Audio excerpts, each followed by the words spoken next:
మండలంలో ప్రతి ఒక్క కాలేజీలో కానీ స్కూల్స్లో కానీ పబ్లిక్ ఎక్కడైతే గ్యాదర్ అయ్యే ప్లేస్లో అక్కడ ఉన్నది.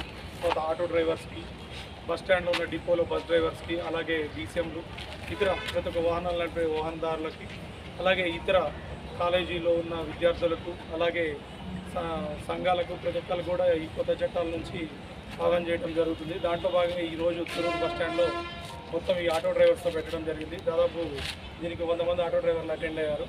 దీంట్లో భాగంగా వాళ్ళకి కొత్త చట్టాల గురించి క్షుణ్ణంగా చెప్పడం జరిగింది. అలాగే వాళ్ళను కూడా ట్రాఫిక్ రూల్స్ పాటించాలి, లేని పక్షంలో కొత్త చట్టాలు చాలా క్రిటికల్ ఉన్నాయని చెప్పడం జరిగింది.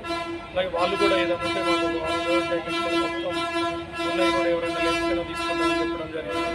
ఈ కొత్త చట్టాలు అమలైనాయి కాబట్టి ప్రతి ఒక్కరు కూడా దాన్ని గౌరవించాలి. ట్రాఫిక్ రూల్స్ కూడా చాలా కఠినంగా ఉన్నాయి కాబట్టి ఏదైనా వ్యక్తి ఏదైనా యాక్సిడెంట్ అయినా కానీ ఇమీడియట్గా పోలీస్ స్టేషన్కి వచ్చి వాళ్ళ దగ్గర యాక్సిడెంట్ చేసినని చెప్తే అది స్టేషన్లోనే నోటీస్ ఇవ్వడం జరుగుతుంది. లేని పక్షంలో ఇంటర్నెట్ కేసులు అయితే వాళ్ళని రిమాండ్కి పంపడం జరుగుతుంది.